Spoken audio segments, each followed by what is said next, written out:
So, just on Lebanon, there was this Israeli refusal to leave Lebanon. Iran pressured them to stop because they did some massive attacks, horrendous attacks over those 24 hours.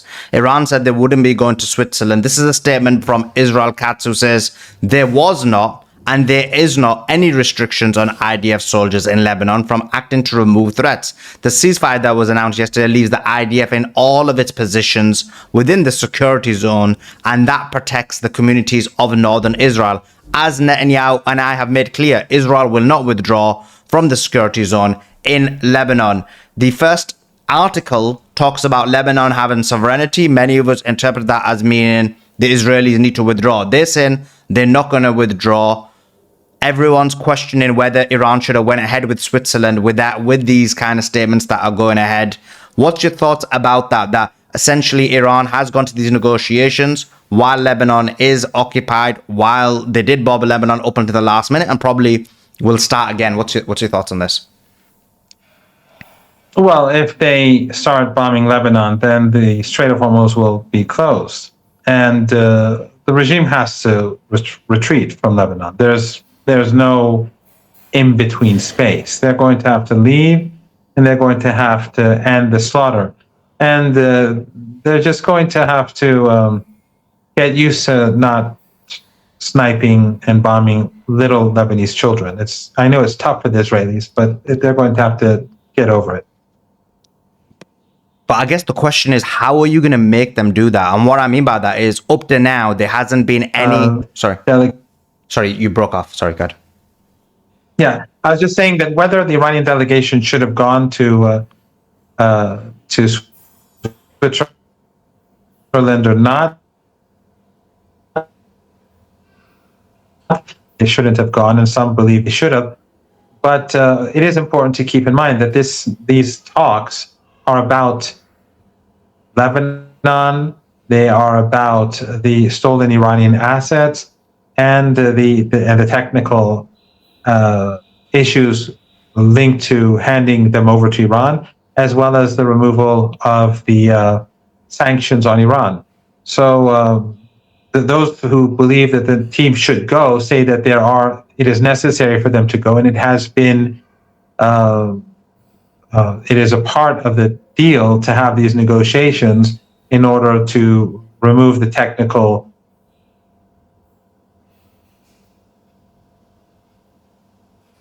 You are breaking up again, Professor.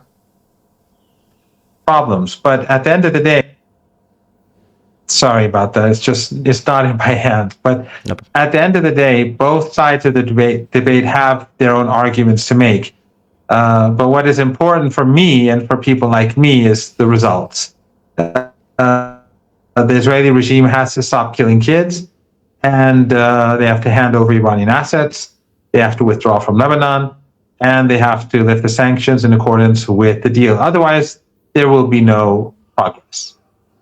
And I guess that's what the real question is, that should there not be a hardline stance to say, okay, until you start moving away from Lebanon, we will not continue negotiations?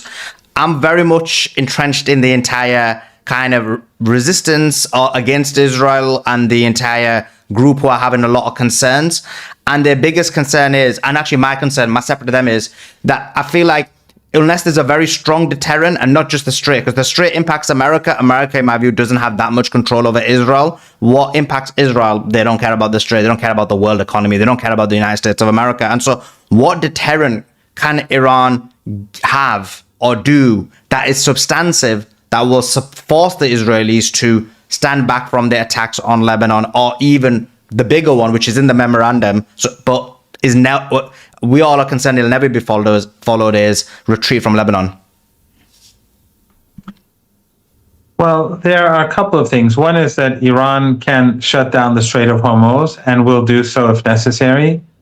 Also, Iran's missile defense is quite capable of punishing the Israeli regime. But the Iranians want to resolve this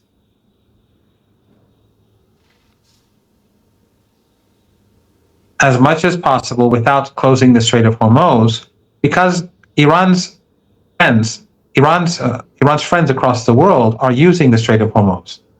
So the Chinese, BRICS countries, Shanghai Cooperation Organization countries, and other countries, they don't want to see the strait closed. And so Iran does not want to close the strait unless it has to. And so Iran is giving Trump the opportunity to resolve this without closing the Strait of Hormuz.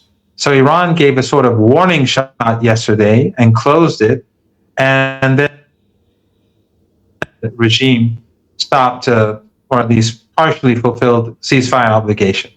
But have no doubt that Iran is prepared to go back to war and that Iran is prepared to close the Strait of Hormuz.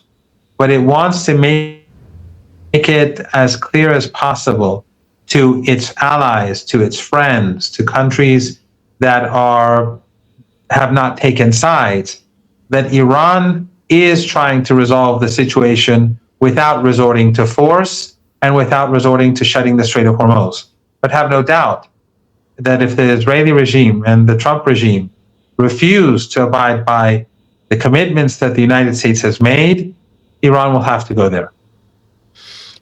Yeah, and I guess that's what the argument everyone feels like, that unless there isn't some kind of kinetic deterrent against Israel specifically, they're not going to stop. And this is where the concern is, that is Iran being played. That's my concern, that they continue to, I'll tell you what my concern is, Professor, that they continue to attack Lebanon. They've stopped now. They're going to have the meeting. Then they'll continue to attack Lebanon. And unless Iran doesn't do a significant response against Israel, the world is going to start turning against Iran. I'm already seeing it on social media where they're like, there isn't enough deterrence against Israel. Is Iran just looking out for its own interests? These are real concerns people have. And it's a bit awkward to ask this question when you're under fire. But I mean, my job is to give you the questions of the people. So, I mean, what's your thoughts about that?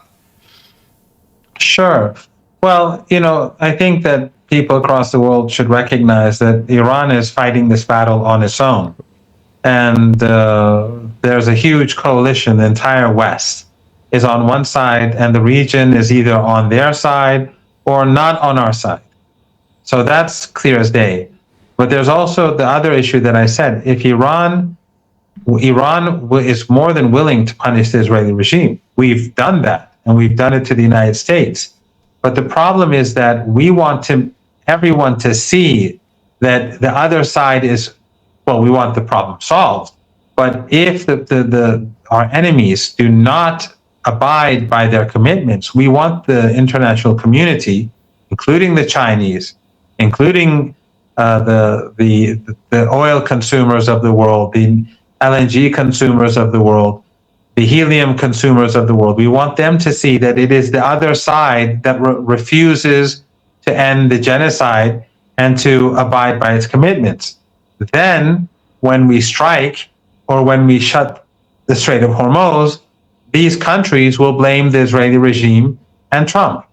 But if we immediately strike, then many of these countries, which will economically be impacted by this. Sorry, and you were answering the question. You were explaining before you broke off why, you were going to use a deterrent in terms of missiles, and they will basically suffer the consequences, and you need to establish a procedure for the deterrence, is basically what you're saying. Well, basically, again, just to repeat what I said, because I don't know where I got cut off, and sorry about the poor connection, but the Iranians have already used missiles and drones against Americans and the Israeli regime. The Iranians have shut the Strait of Hormuz because of the war that was launched against the Iranian people for those countries that were involved in the war, meaning Qatar, Saudi Arabia, Bahrain, Emirates, and Kuwait. So this is nothing new to Iran. Iran has signed this MOU, this Memorandum of Understanding. If the United States and the Israeli regime abide by their commitments, then we'll move forward. They have to leave Lebanon and they have to end the genocide. There's no doubt about that. The Iranians shut the Strait of Hormuz last night because the Israelis were butchering the Lebanese. And then the pressure came from the United States, and they stated that they will carry out a ceasefire. And they did, and Iran gradually reopened the strait this morning. Iran doesn't want countries that are not involved in this war to suffer. So Iran wants to make sure that the international community sees that Iran is abiding by its commitments and that the other side is not, before it engages in punishing the Israeli regime and the Trump regime. Why? Because if Iran shuts down the Strait of Hormuz, countries across the world will feel the consequences. So Iran wants to ensure that they know that Iran has waited and that Iran was patient, but that the other side was not abiding by its commitments, and thus Iran had to act.